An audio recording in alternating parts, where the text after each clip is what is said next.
Hey guys, hopefully there's not that bad of a glare coming in, just it's really dark out today. Welcome to week 94 here on theReelDVDWatchers on Wednesdays. This douchebag that y'all know and love. The movie that I chose to review today is something that at first time I watched it, I hated it. A lot of people hate Eli Roth movies, and I understand why, because yes, he does focus a lot on gore for the sake of gore, boobs for the sake of boobs, but with this movie, though, you know, I just kind of quickly brushed it off as it's a piece of shit movie trying to pay homage to a whole bunch of other movies. But then, after coming back to it, oh my god, like, this year, after watching it when it first came out back in, oh fuck, when the hell did this movie come out?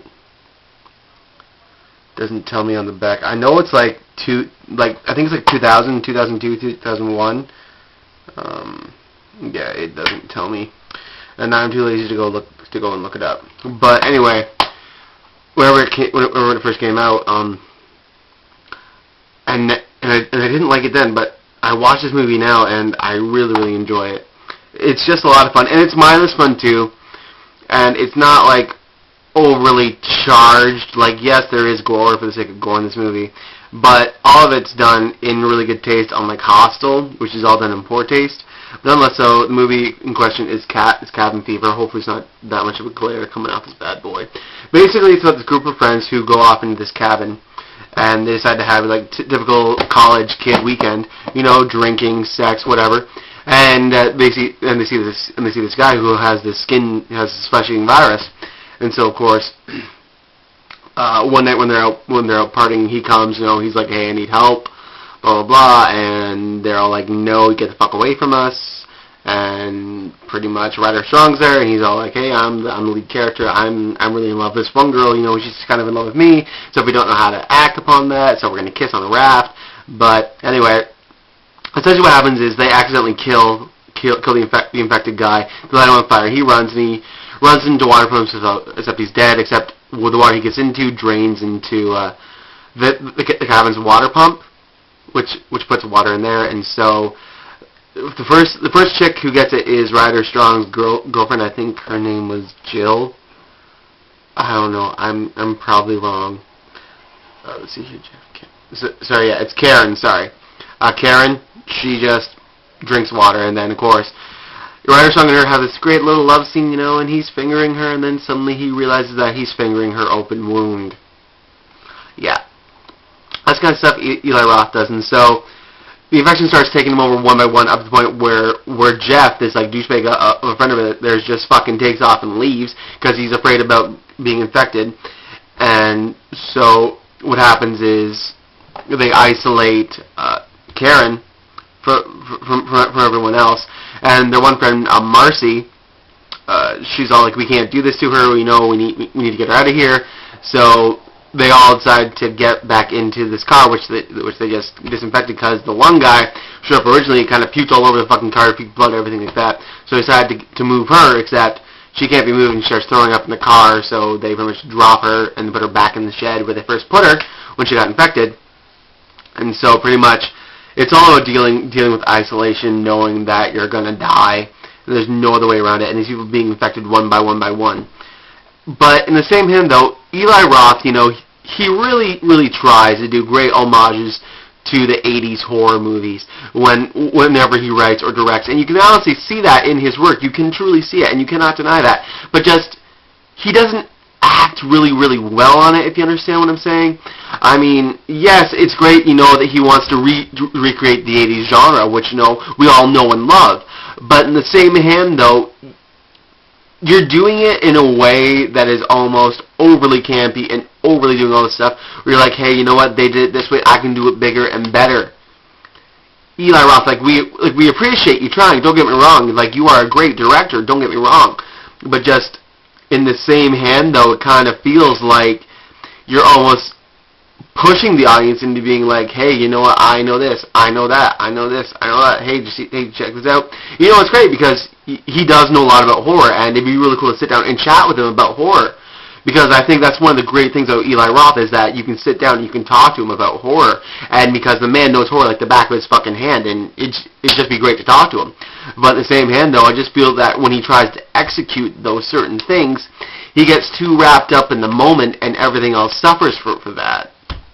I mean, it's just something, that I've noticed, and I mean, hell, when I ever make my movie, I'm pretty sure if Eli Roth came down on me and was like, Tom, what the fuck, man, this is this, I'd be like, hey, it's fair, because you know what? You're out there making movies about how you want to make them. I'm out there making movies about how I want to do them, so why the fuck does it matter? I mean, as long as we're making film the way how we want to see it, what the hell does it matter what anyone else thinks? Which kind of makes this review kind of redundant. Anyway, I want to talk about the writing. Eli Roth, again, pretty good script with everything else that you just said. The acting at times, the only really good people in this movie are the guys who play Jeff and the guy who plays Bert. Hell, even Ryder Strong fucking sucks in this movie. The girls are kind of just there. There's nothing really interesting about them. But there's one question, though. When Marcy is shaving her legs, you kind of think after, the first time, you shave and you pull back, it's just all, flesh-eaten and stuff like that, you'd stop and not go the full 9, because it hurts. I don't know. And then, you have, Roth showing us what true love is really all about, because Ryder Strong beats, Karen's head in after she gets infected, with a fucking shovel, so that way she doesn't suffer any more than she already has. And, he's showing us that true love, that's what you gotta do for true love. But nonetheless, though, this movie, it's really fun. And Giuseppe Andrews plays, the Deputy Olsen. He's just so great, because everyone knows the line, hey, you're the party man. Everyone knows it, and everyone loves it. Giuseppe Andrews really is the best thing about this movie. Hands down, he's just great. So, yeah. As a first try movie for Eli Roth, I totally commend him for doing what he did, being able to get distribution finally for this movie, because when it first aired in Toronto, when it had its premiere, I was there for it, but he didn't have any distribution up until that night. Hell, he told us all that Lionsgate just picked it up that night. So really, for a first attempt, I totally could commend him for what he did. It's definitely not the worst thing he's done. We still have a lot more movies, hopefully, to see from him, because, with each movie, he starts to get a little bit better and a little bit better and a little bit better. So I just really hope, that he keeps on trying to do what he does in his realm of horror, in his own respects.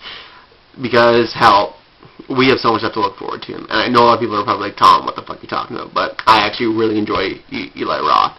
The man's just fucking hilarious. Also, he has really pretty eyelashes. So that's that. Thanks to everyone who watches and subscribes as always. You guys rock. All right, if I had to give this movie a rating out of 10, it would get probably about a 5.5. It's an average movie, and it's a little bit more than average, but not like a 6 or a 7, at least in my mind. Yes, you can watch it. Yes, you can laugh at it, but it does lack some of the things that we wish we had. But in the same hand, though, it's great. And it's also great to see Eli Roth play Justin and Dr. Mambo. And I'm going, peace. Because you ever seen 2001 Maniacs? It's just great. His cameo in that movie is fucking awesome. So hopefully you guys all liked the review, and I will catch you guys in a week's time. And I fucking rambled like crazy. Later.